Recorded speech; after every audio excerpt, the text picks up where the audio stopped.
ಹಣದಿಂದ ದಾನ ಧರ್ಮ ಮಾಡಲು ಸಾಧ್ಯವಿಲ್ಲ. ಹಣದ ಜೊತೆ ಹೃದಯವಂತಿಕೆ, ಮಾನವೀಯತೆ, ಪರೋಪಕಾರದಂತಹ ಗುಣಗಳನ್ನು ಹೊಂದಿದರೆ ಮಾತ್ರ ನಮ್ಮ ಉಸಿರು ನಿತ್ತರೂ ಸಾಧನೆಯ ಹಸಿರು ಹಸಿರಾಗಿಯೇ ಇರುತ್ತದೆ.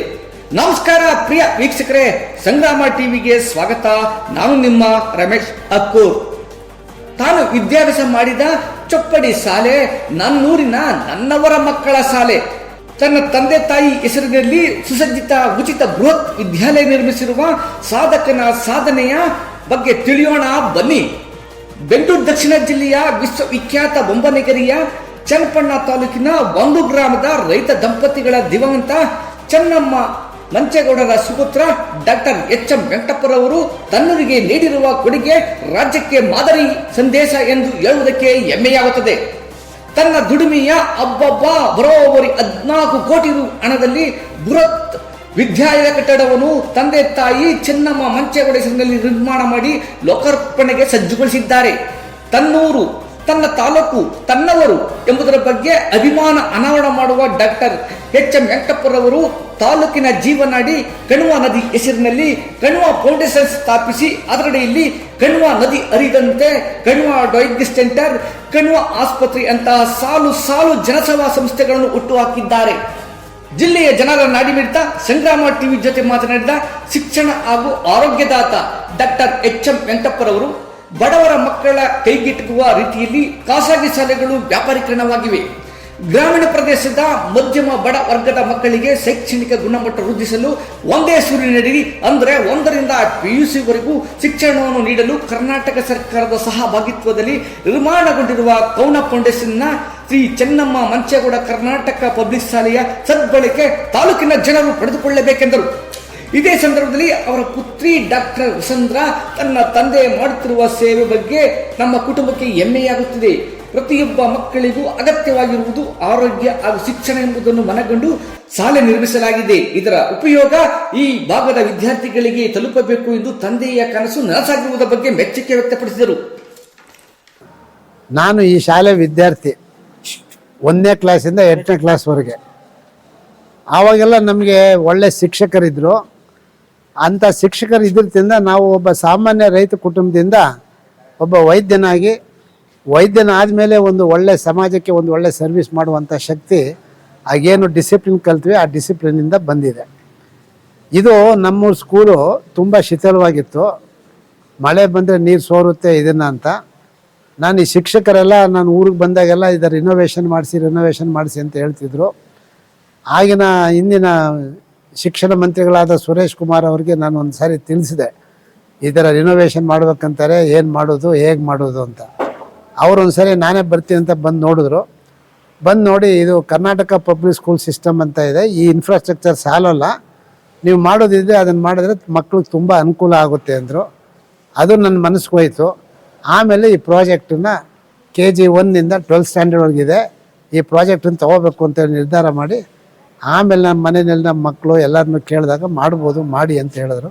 ಹಾಗಾಗಿ ಈ ಕಾರ್ಯಕ್ರಮ ಒಂದು ಹಂತಕ್ಕೆ ಬಂದು ನಿಂತಿದೆ. LKGಯಿಂದ ಪ್ರಾರಂಭವಾಗಿ 12th ನೀವು ಬೃಹತ್ ಪ್ರಮಾಣದ ಕಟ್ಟಡವನ್ನು ನಿರ್ಮಾಣ ಮಾಡಿದ್ದೀರಿ. ಇದು ನಿರ್ವಹಣೆ ಯಾವ ರೀತಿ ಮಾಡ್ತೀವಿ? ನಿರ್ವಹಣೆ ಸರ್ಕಾರನೂ ಮಾಡುತ್ತೆ, ನಾನು ಪಾರ್ಷಿಯಲಾಗಿ ಮಾಡ್ತೀವಿ. ಸರ್ಕಾರ ಈಗೇನು ಒಂದು ಕನ್ಸೆಪ್ಟ್ ಇದೆ, ಪಬ್ಲಿಕ್ ಪ್ರೈವೇಟ್ ಪಾರ್ಟ್ನರ್ಶಿಪ್ ಅಂತ. ಇದು ಸರ್ಕಾರಿ ಸ್ವತ್ತಾದ್ರೂ ಅದು ನಿರ್ವಹಣೆಯನ್ನು ನೀವು ಯಾವುದೇ ಸರ್ಕಾರಿ ಕಚೇರಿಗಳಿಗೆ ಹೋಗಿ stinking smell, maintenance is very poor. ಅದಕ್ಕೆ ನಮ್ಮ ಜವಾಬ್ದಾರಿ ಇದನ್ನು ನಾವು ಪಾರ್ಷಿಯಲ್ ಆಗಿ ಇದಕ್ಕೆ ಸಹಕರಿಸೋದು, ಇದನ್ನು ಮೇಂಟೈನ್ ಮಾಡೋದ್ರಲ್ಲಿ ಹೆಲ್ಪ್ ಮಾಡ್ಬೋದು ಅಂತ ಮಾಡ್ತಿದ್ದೀವಿ. ಸರ್, ಎಷ್ಟು ಜನ ವಿದ್ಯಾರ್ಥಿಗಳಿಗೆ ಅವಕಾಶ ಇದೆ? ಇಲ್ಲಿ 1400 ವಿದ್ಯಾರ್ಥಿಗಳಿಗೆ ಅವಕಾಶ ಇದೆ. ಮೂಲಭೂತ ಸೌಕರ್ಯಗಳು ಎಲ್ಲ ಮೂಲಭೂತ ಸೌಕರ್ಯಗಳಿದೆ. ಇಲ್ಲಿ ಲೈಬ್ರರಿ ಇದೆ, ಕಂಪ್ಯೂಟರ್ ಲ್ಯಾಬ್ ಇದೆ, ಸೈನ್ಸ್ ಲ್ಯಾಬ್ ಇದೆ, ಆಡಿಟೋರಿಯಂ ಇದೆ. ಆಮೇಲೆ ಮಕ್ಕಳಿಗೆ ನಾವು ಓದೋಕ್ಕೆ ಹೆಚ್ಚು ಒತ್ತು ಕೊಡ್ತೀವಿ, ಹಾಗೆ ಕ್ರೀಡಾ ಚಟುವಟಿಕೆಗಳಿಗೂ ಅಷ್ಟೇ ಒತ್ತು ಕೊಡಬೇಕು. ಹಾಗೆ ಒಂದು ಉತ್ತಮವಾದ ಕ್ರೀಡಾ ರಂಗ ಇಲ್ಲಿಗೆ ಬರ್ತಾ ಇದೆ. ಬಾಸ್ಕೆಟ್ಬಾಲ್, ವಾಲಿಬಾಲ್ ಮತ್ತು kho kho, athletics, long jump, high jump, running track ಎಲ್ಲ ಸೌಲಭ್ಯಗಳು ಈ ಶಾಲೆಗೆ ಬರ್ತಾ ಇದೆ. ಬಹುಶಃ ಒಂದು ಸರ್ಕಾರಿ ಶಾಲೆ ರಾಮನಗರ ಜಿಲ್ಲೆಗೆ ಇದು ಒಂದು ಮಾದರಿ ಶಾಲೆ ಥರ ಆಗ್ತದೆ, ಬೋತ್ ಇನ್ ಸ್ಟಡೀಸ್ ಮತ್ತು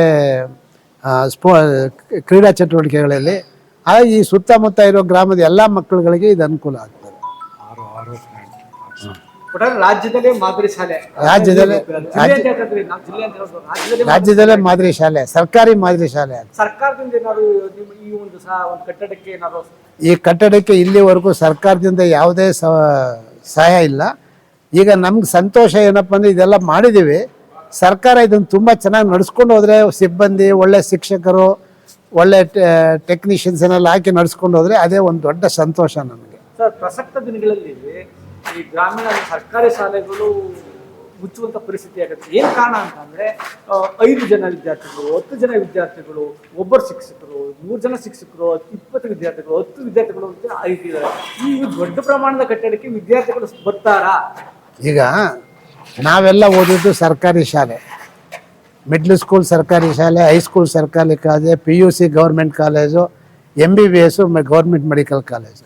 ಹಿಂದೆ ಶಿಕ್ಷಣಕ್ಕೆ ಸರ್ಕಾರ ಎಲ್ಲ ಸವಲತ್ತನ್ನು ಕೊಡ್ತಾ ಇತ್ತು. ಆವಾಗ ಮಕ್ಕಳುಗಳಿಗೆ ಬಲವಂತ ಮಾಡಿ ಕರ್ಕೊಂಡು ಬಂದು ಶಿಕ್ಷಣಕ್ಕೆ ಸೇರಿಸ್ಬೇಕಾಗಿತ್ತು, ಅದೊಂದು ಕಾಲ ಇತ್ತು.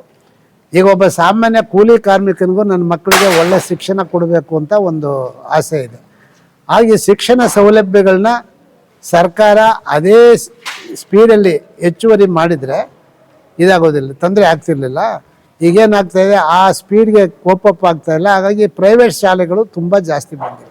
ಈಗ ಮಕ್ಕಳಿಗೇನು ಸ್ರ್ಕಾರಿ ಶಾಲೆಯಲ್ಲಿ ಶಿಕ್ಷಕರ ಕೊರತೆ, ಮೂಲಭೂತ ಸೌಲಭ್ಯಗಳ ಕೊರತೆ ಇವೆಲ್ಲ ಇರೋದ್ರಿಂದ ಅದು ಪ್ರೈವೇಟ್ ಸ್ಕೂಲ್ಗಳು ತುಂಬ ಅಣಬೆ ಮಗುಟಿನ ಥರ ಬರ್ತಾ ಇದ್ದಾವೆ. ಈಗ ಶಿಕ್ಷಣ ಹೇಗಾಗಿದೆ ಅಂದರೆ ಅದು ಒಂದು ಇಂಡಸ್ಟ್ರಿ ಥರ ಆಗಿದೆ, ವ್ಯಾಪಾರೀಕರಣ ಇಂಡಸ್ಟ್ರಿ ಥರ ಆಗಿದೆ.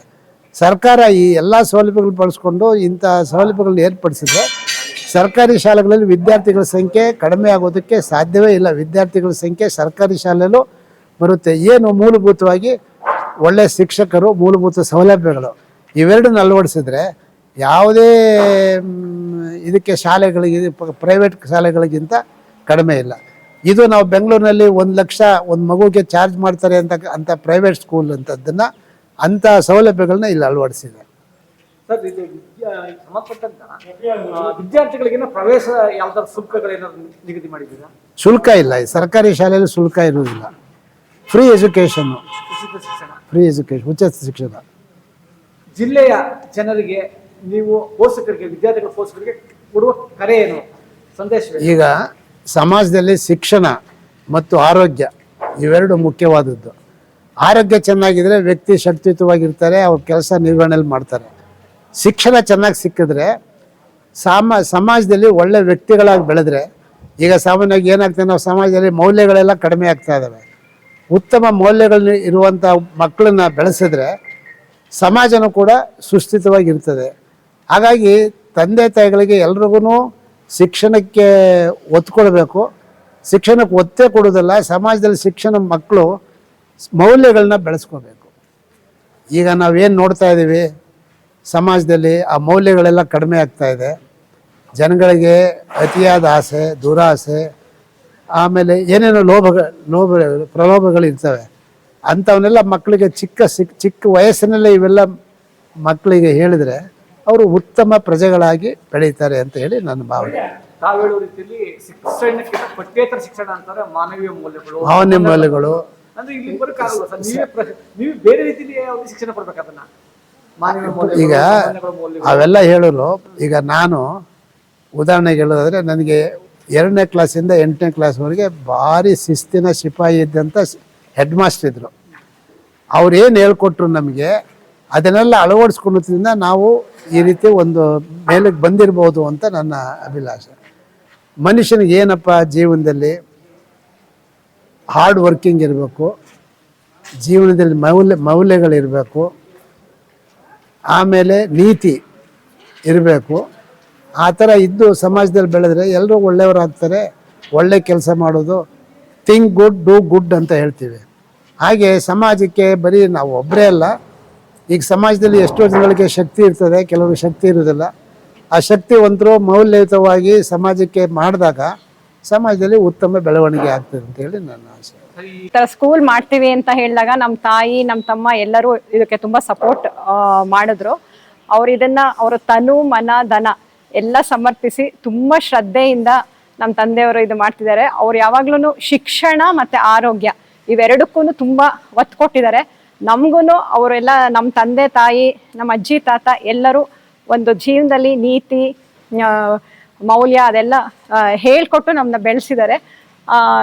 ಸೊ ಇವರು ಎಲ್ಲರೂ ತುಂಬಾ ನಮಗೆ ಆದರ್ಶಪ್ರಾಯ. ಸೊ ಈ ಸ್ಕೂಲು ಇಲ್ಲಿ ಸುತ್ತಮುತ್ತ ರಾಮನಗರ ಜಿಲ್ಲೆಗೆ ಒಂದು ಮಾದರಿ ಆಗಲಿ, ಬೆಳೀಲಿ ಅಂತ ನಮ್ದೆಲ್ಲರೂ ಆಸೆ. ಎಲ್ಲ ಮಕ್ಕಳುಗಳು ಇದನ್ನ ಸದ್ವಿನಿಯೋಗ ಮಾಡ್ಕೊಳ್ಬೇಕು. ಇದು ಸರ್ಕಾರದವರು ಇದಕ್ಕೆ ಎಲ್ಲಾ ರೀತಿ ವ್ಯವಸ್ಥೆ ಇಷ್ಟು ಮಾಡಿದ್ದಾರೆ, ಎಲ್ಲಾ ರೀತಿ ವ್ಯವಸ್ಥೆ ಮಾಡಿಕೊಟ್ಟು ಇದನ್ನ ಚೆನ್ನಾಗಿ ನಡ್ಸ್ಕೊಂಡು ಹೋಗೋ ರೀತಿ ಅವಕಾಶ ಮಾಡಿಕೊಡ್ಬೇಕು ಅಂತ ಹೇಳ್ಕೊ.